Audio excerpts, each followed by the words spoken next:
Welcome back. We heard the Prime Minister speak at the BJP headquarters not long ago. He basically thanked people for their support, especially the party workers.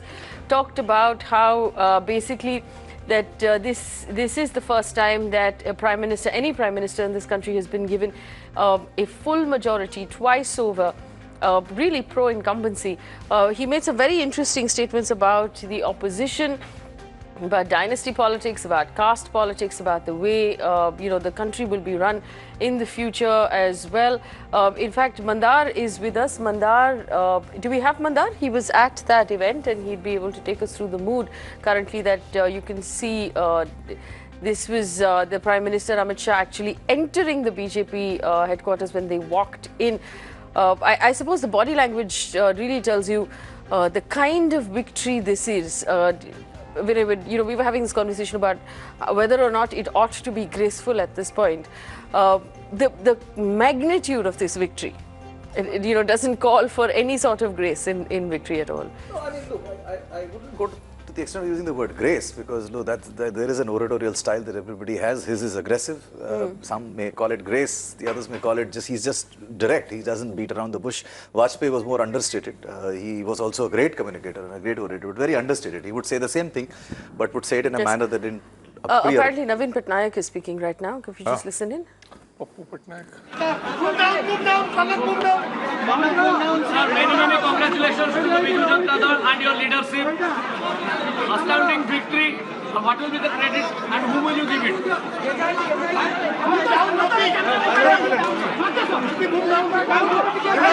silent, sir. Hey, silent.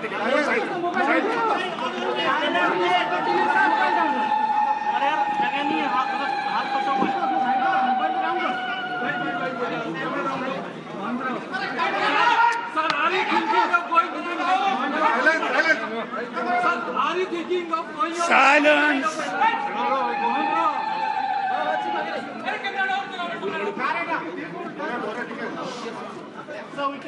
Quiet. I would like to express my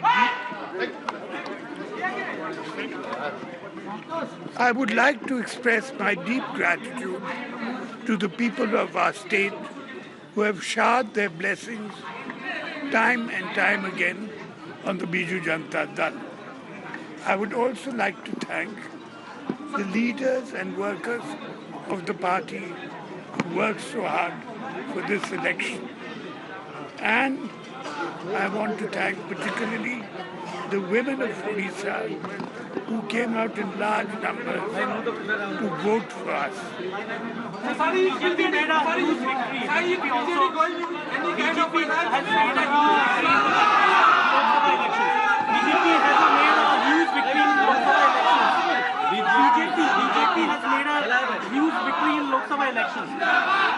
I congratulate them.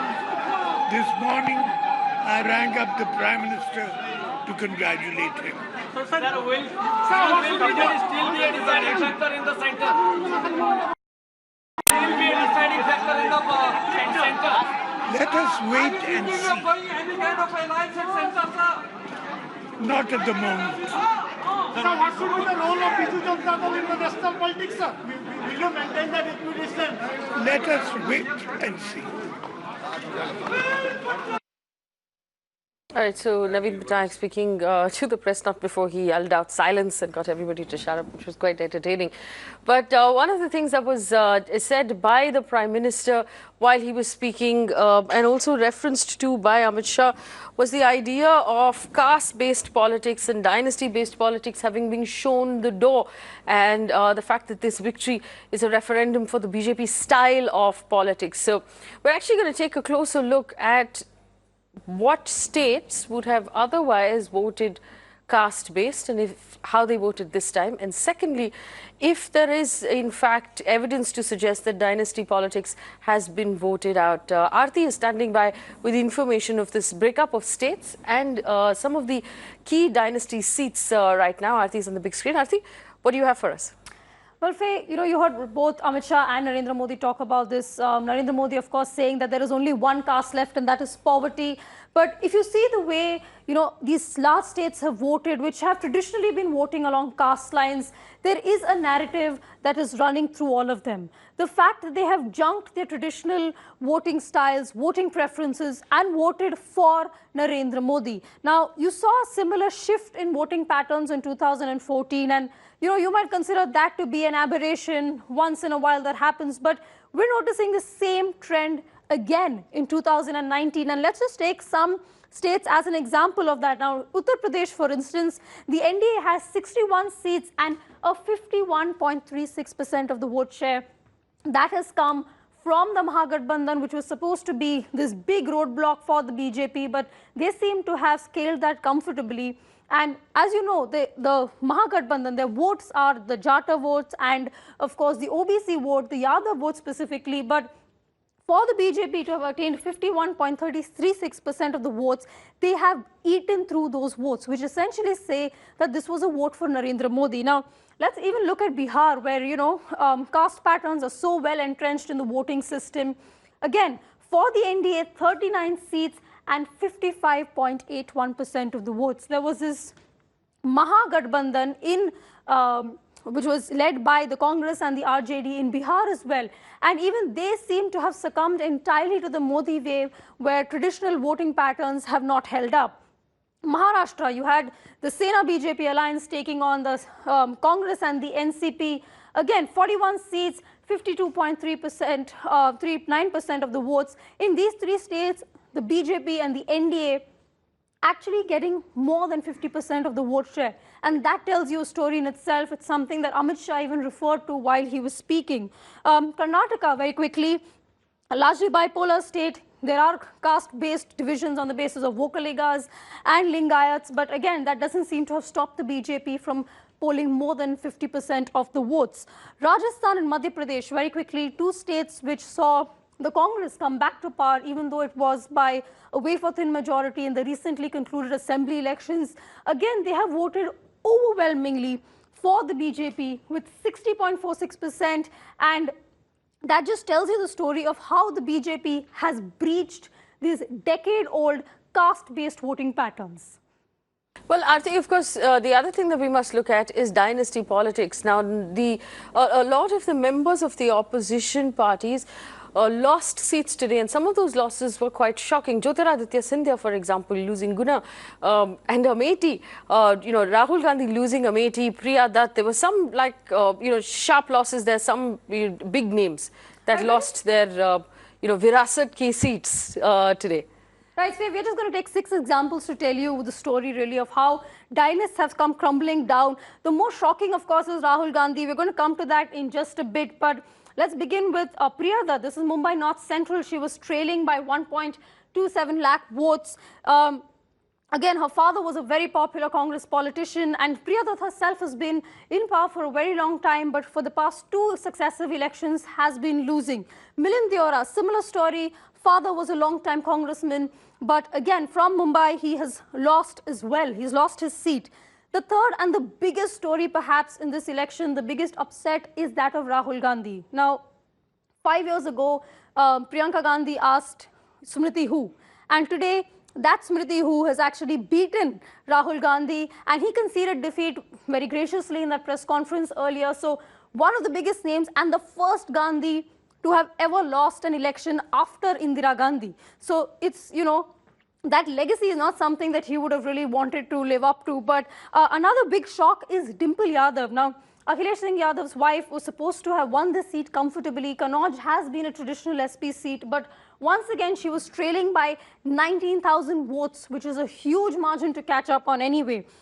Deva Gowda now, well, technically he is the father and not the son, but again, he has actually lost this election, much to the disappointment of his son as well, Kumaraswamy, because that is going to have some bearing on the JDS-Congress alliance. So another tall stalwart has also been defeated in this particular election.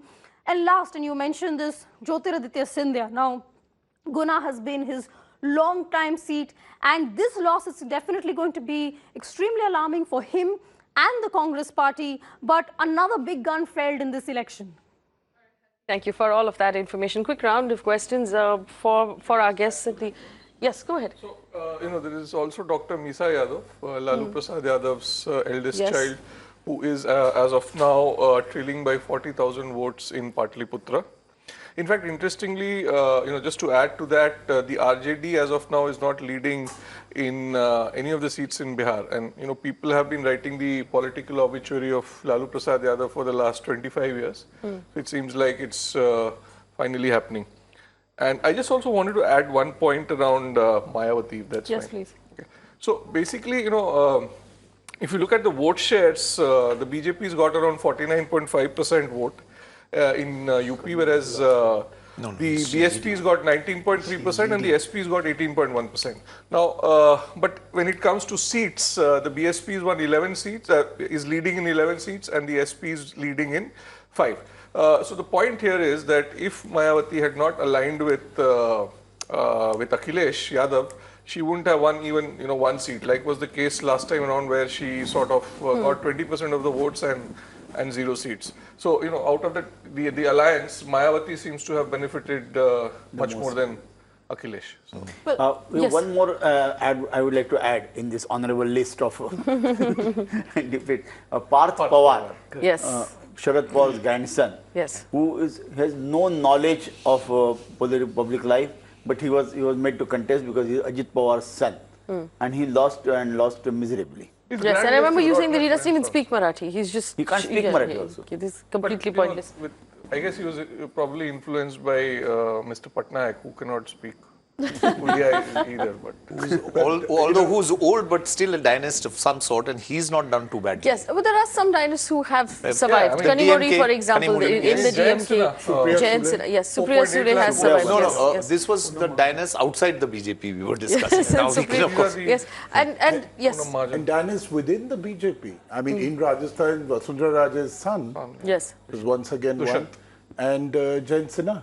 yes. Yashwant Sinha's Ashok Gehlot's son has lost. Vaibhav Gehlot has lost, and Ashok Gehlot fought pretty hard to get him a ticket. Kamal Nath's son. Kamal Nath's son He's winning. was leading. Yeah, I actually, mean, the last he time, was, the last that's time the we checked, only yes. seat in Madhya Pradesh that the Congress was Yes. leading on. And, Guna. Vinay, to come back to the caste factor, and I'll also ask Ashish this question about the South, but if we look at, if you look at Uttar Pradesh, Yeah, he's Rajasthan, still for example, ahead. there was an assumption, even in Maharashtra, there's an assumption that certain castes will vote a certain way, and that's how the mathematics were done.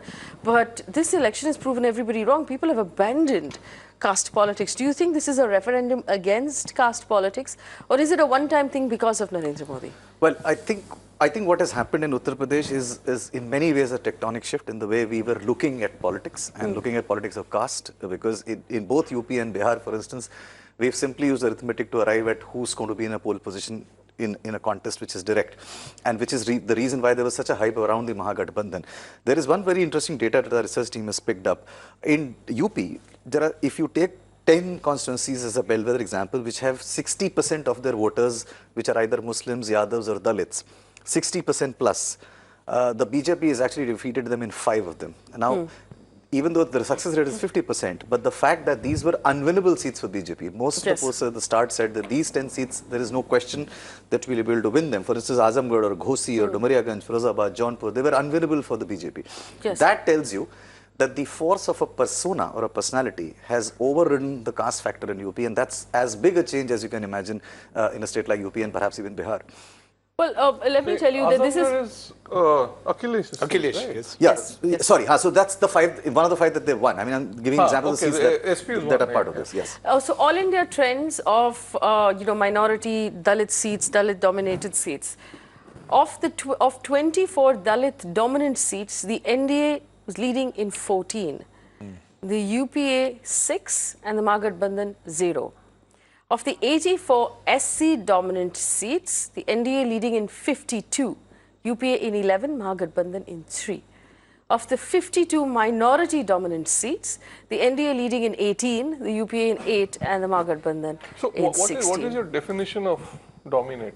I mean, what exactly is the cutoff? If I remember Yes, correctly... so in Uttar Pradesh, yes, go ahead. No, I think if I remember correctly, it was 40% plus, if I remember Yes, correctly. 40% plus, and we'll get that exact definition as well and put that up for you as well. But it's interesting because what's happening here is we've seen, like Vinay was saying, the Dalit or the scheduled caste votes have completely swung in the opposite direction, but the minority religion votes have not. It is, you know, as I'll much. tell you why this is even more significant. There is a misconception about this so-called backward caste vote being unified. It's not. The SC vote is very different from the OBC vote, for instance. Now, BJP has traditionally done well with the OBCs because they've had lots of OBC leaders and they systematically voted for the BJP. But they've never really done as well with the SC caste. And the fact that this data suggests that they've done very well with the SC, within the SC as well. And this in the backdrop of a lot of narrative of how the SCs are unhappy with the BJP because of the court orders and the government's then decision to change it, and all of those things happened.